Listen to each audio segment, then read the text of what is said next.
So that could have gone a little bit better. Joe, we've been asking it since the Super Bowl. I thought that was fine. I mean, we know that Todd Gurley's role in this offense is changing. He hasn't rushed for 100 yards yet. He was close week 1 with 97 rushing yards. But why is it like this? What's going on with Todd Gurley? Well, I'm not a doctor, but I just play one on TV.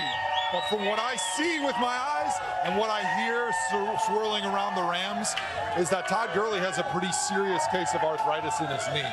It's really affecting him. And when I was dealing with this towards the end of my career, my knee is actually what caused me to retire.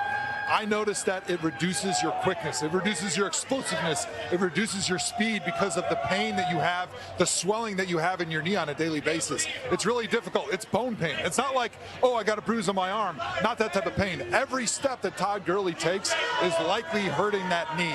And so they're trying to manage him as well as they can throughout the season because they know that he's only got a certain number of plays and carries in him, and they don't want to blow him out at the beginning of the season. They want to save enough of those carries for hopefully a big playoff run. That's why we hear the comments from him. That's why he gets so frustrated playing in these short weeks, because it takes a long time to get that knee healthy enough to play on Sundays. And just to be clear, you're not diagnosing him. This is I have just not seen his MRI. from what you are seeing. This is just what I see on the field, what I see from Sean McVay and his usage of Todd Gurley. There's no reason not to give a man like that with his talent 20 carries a game, but they're not doing it because they're trying to save him. They're trying to keep as much hits and pounds off that knee as possible for the end of the season, because they don't want an instance like last year where he ran out of gas at the end of the year because that knee just had nothing left. And Joe, your job here is to share your experience, and you had the same exact thing. That's the most important thing I think you said, because it shares with everybody what he is going through. We can sit on the outside and say why they're not handing him the ball, but you just explained perfectly why they are not handing him the ball.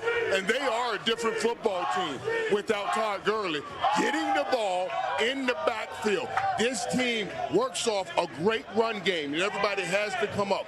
Then all of this, what I call bedazzling stuff that Sean McVay designs in his offense, can work well. In the Super Bowl, he had 11 touches. Last week, he had 12 touches.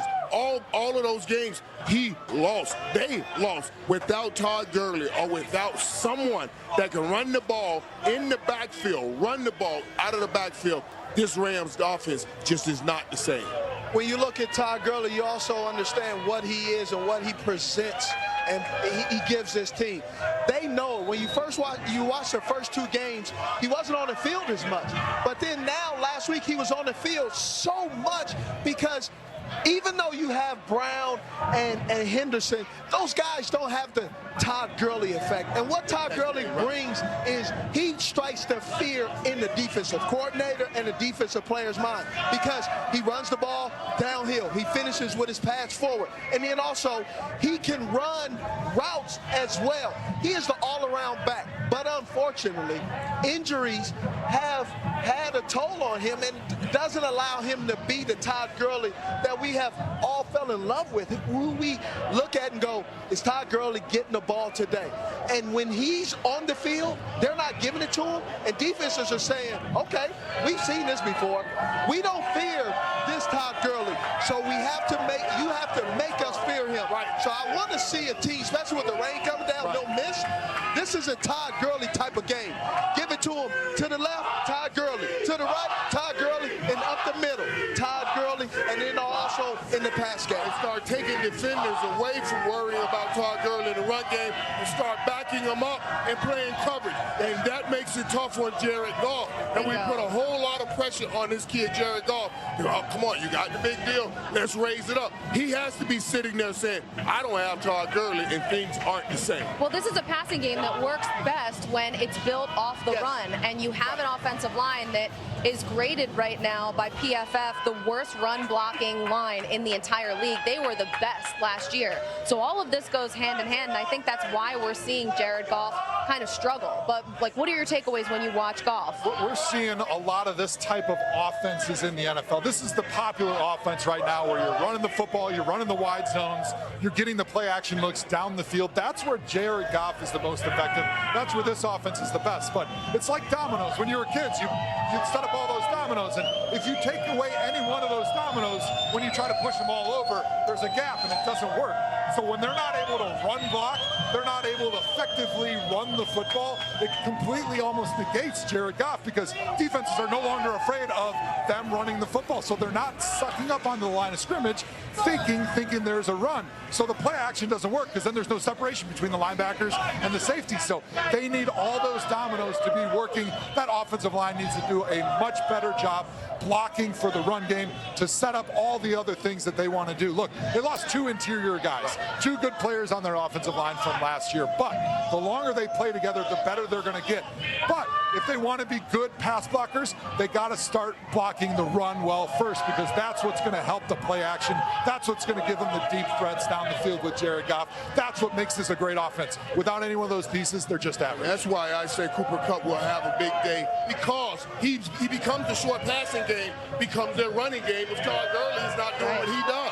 And you have to get Cooper Kupp the ball and get it out of Jared Goff's hand. I can tell you this, some people may not like Jared Goff or believes that he did not deserve the contract that he has. Understand this.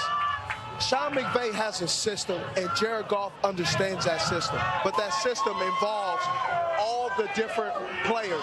And part of that player that is missing right now is Todd Gurley.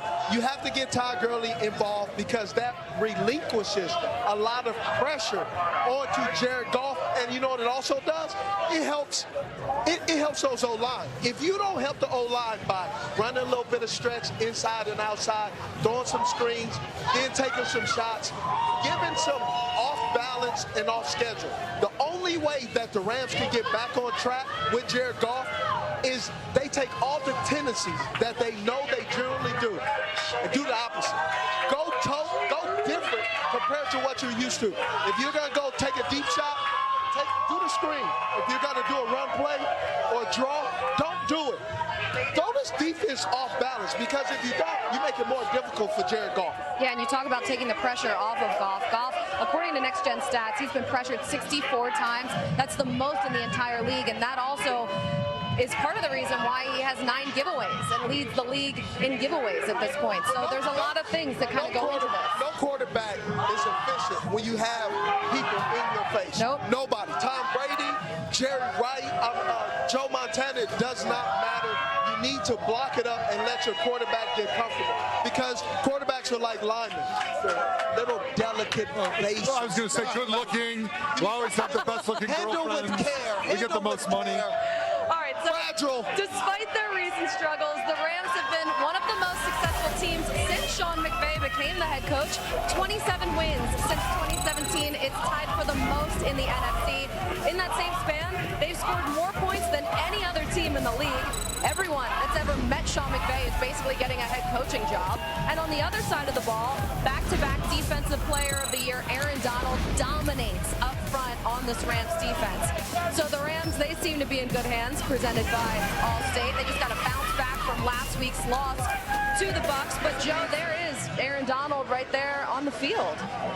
It's a bad dude. As Michael likes to say, I played against him my rookie season, and unfortunately, I didn't give him enough credit going into that game because he humiliated me. And unlike Jadeveon Clowney, if I asked my man Ted to find out a play where I got beat by this guy, he'd have plenty of those. And this kid Cooper Kupp here again. I told him last week, I really do believe this. He would have made a huge difference in that Super Bowl. He said, Michael, we're moving forward and looking forward and hoping to get back there, of course. But I believe this guy right here, especially his value is so important, especially with all that we just discussed about Todd Gurley. Look for this man to be the one they go to early on to try to set that offense. Cooper Kupp will take care of that. Bobby Bobby Wagner, he's the straw that stirs the drink here for the Seahawks defense. We talked earlier about how this now is a linebacker-driven team. Wagner's 45 tackles in 2019, third in the NFL, leads the Seahawks. For some reason, this guy doesn't get the credit he deserves. He's one of the greatest linebackers the NFL has ever had. He's a 5-time Pro Bowl selection, 4 first-team All-Pros. He is the head of this defense. As he goes, the defense goes with him. Sebastian Joseph Day, I love this guy. 3 tackles, 2 sack, 2 tackles for loss versus the Bucks. He needs to get started and penetrate early to alleviate a lot of the double and triple team that Aaron Donald's going. And also, hey, fun fact, photography is his hidden talent. Wow. Very fun.